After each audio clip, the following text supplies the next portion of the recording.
Good Monday afternoon, and thank you for joining us on KARE 11 News Now. I'm Rena Sargentopoulos. A top story today, President Trump signing the Gaza peace deal during a summit in Egypt.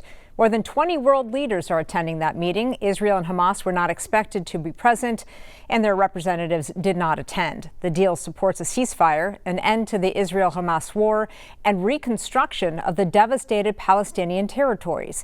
This comes 2 years after the war began on October 7th, following Hamas's attack on Israel that killed more than 1,000 people.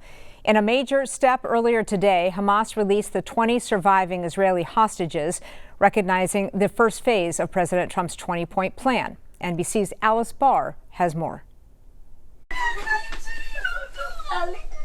Joyful reunions today in Israel for the final 20 living hostages back in their families' arms and back in the light after 2 painful years of darkness and deprivation in Gaza. In Tel Aviv's Hostage Square, Israelis cheering the moment they have prayed and protested for and chanting "Thank you, Trump," as President Trump addressed the Knesset, Israel's legislature, celebrating the peace deal he brokered. This is the historic dawn of a new Middle East. The president met with hostage families before traveling to Egypt for a peace ceremony and summit with world leaders, seeking to cement a final end to the war. Israel and Hamas have so far agreed to phase 1, the exchange of hostages for Palestinian prisoners. While the fighting pauses, Israeli forces pull back to new lines within Gaza, and desperately needed aid flows in.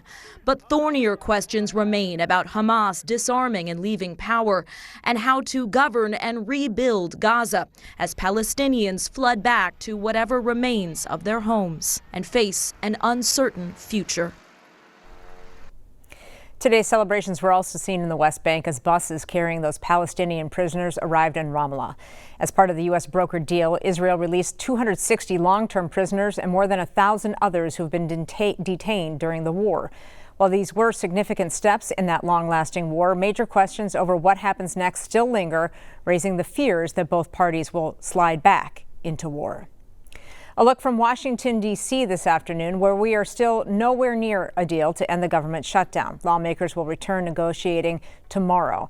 It's bad news for any Minnesotans flying out of MSP for the upcoming MEA weekend. Today, the airport is expecting to have 11 delays and 1 cancellation. It's part of the hundreds of delays nationwide as air traffic controllers approach their 3rd week of not getting paid.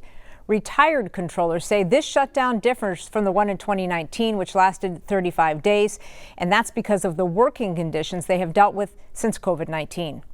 Over the last 5 years since the pandemic, the staffing has gotten so bad that controllers have been working 6 days a week for years. You have to be in the right mindset to be able to focus on your duties as an air traffic controller. And if you're not there, if you don't feel like you're on your A game when you show up for work, you shouldn't be at work.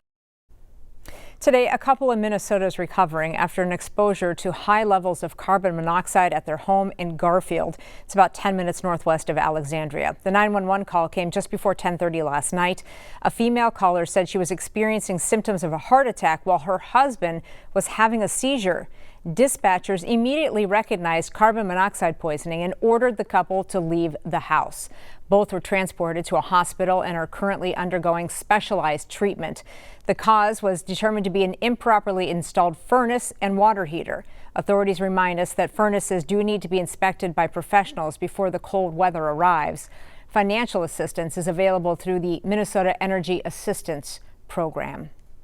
New today, there's a big change coming to winter coming this winter to downtown Minneapolis. The Downtown Council says the annual Holidazzle Festival is evolving, becoming part of a larger Winterapolis campaign. The council says Winterapolis will showcase winter in downtown and collaborate with arts, hospitality, and city parks throughout the season instead of focusing on a single event. The latest update on the Crosby wildfire, authorities say it is now 70% contained. Crews have been battling that fire for the past 4 days in the George Crosby Manitou State Park near the North Shore. Authorities say the fire is now covering 300 acres of land. They do believe it was caused by a lightning strike. Today, we are learning more about a house fire in northern Minnesota. That explosion happened just after 6:30 last night, about an hour northwest of Duluth, in Hibbing, and right next to the high school. Fire crews say they found the home up in flames. This is new video from the scene. Officials say that fire did spread to a nearby home. Crews were able to get the fire under control within 3 hours. We know one person was sent to the hospital. It is not clear what their condition is at this time. Right now, the Minnesota BCA is ordering the immediate inspection of DWI testing equipment across the state. This comes after the agency discovered several errors where incorrect information had been entered into those breathalyzer tests, potentially rendering those results inaccurate. Joe McCoy tells us more. Hundreds of breathalyzer tests administered by Minnesota law enforcement have now been discovered by the BCA to have errors. It's a systemic problem. And that starts at the top, at the state crime lab. Criminal defense attorney Chuck Ramsey noticed the problem back in August when he discovered the control serial number documented for the breathalyzer tests conducted on his client did not match the serial number on the test actually used. Since then, the BCA says more than 200 tests in Aiken, Hennepin, Olmsted, Winona, and Chippewa County were discovered to have been administered with incorrect information. I have been inundated with literally hundreds of cases showing that the police used the wrong control sample. Last week, the Aiken County Attorney's Office dismissed a case against one of Ramsey's clients because of the error. The County Attorney's Office said the validity and accuracy of the test results may have been compromised. Without having the proper control, we can't look and try to figure out what their actual alcohol concentration actually was. The BCA says it will now require local law enforcement agencies across Minnesota to immediately review and verify data has been entered correctly into the breathalyzer instruments. The BCA also ordered the suspension of these specific breathalyzers until law enforcement agencies verify data is correctly entered into each instrument. Ramsey wonders how far back this issue could go. What happens to the people who were wrongfully convicted 5 years ago? How do we make them whole? How about the people who lost their license?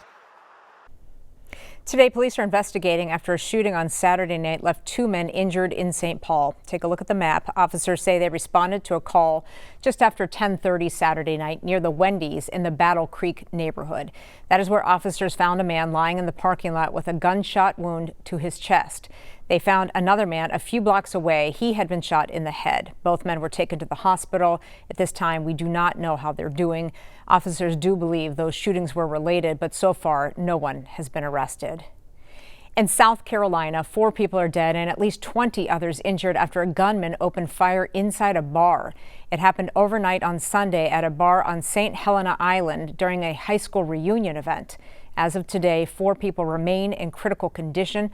Authorities say they have identified persons of interest in this attack, but at this time, the motive remains unknown. Today, bomb technicians are still combing through the area in Hickman County, Tennessee, following an explosion at a military factory on Friday morning. Over the weekend, officials confirmed that 16 people were killed in that blast at the Accurate Energetic Systems facility. Authorities say the plant grounds are still filled with hazardous materials, buried among what's left of a factory that produced military-grade explosives. At this time, bomb and chemical experts are clearing the site step by step in fear of triggering any remaining explosives. Governor Bill Lee said it might take months before they can determine the cause of that blast. Take a look at these scenes. East Coast states enduring dangerous weather conditions as a nor'easter brings intense rains, strong winds, and flash flooding.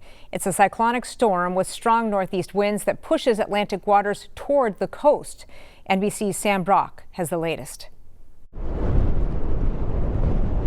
Overnight, a nasty nor'easter hammering the Northeast. Millions from South Carolina to Maine waking up to soaked streets, prompting police to barricade some roads in Margate City.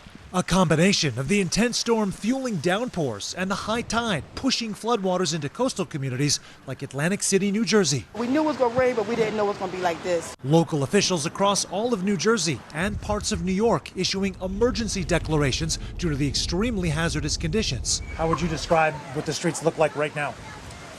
They're starting to get a little precarious. And the same storm causing chaos in the Carolinas, water rushing into streets and highways in the Outer Banks, and the deluge dumping more than 10 inches in Georgetown, South Carolina. As aerials show the inundation of the Tidewater area of Virginia with floodwaters everywhere. The nor'easter still battering New England, bringing rain and high winds from Connecticut to Cape Cod, including 50-mile-an-hour gusts. Those difficult conditions also causing serious issues at airports across the East Coast, with more than 5,000 delays Sunday. That is the bridge. While out west, the remnants of tropical storms still being felt as muddy waters tore through streets in Arizona and a possible funnel cloud spotted near Tucson.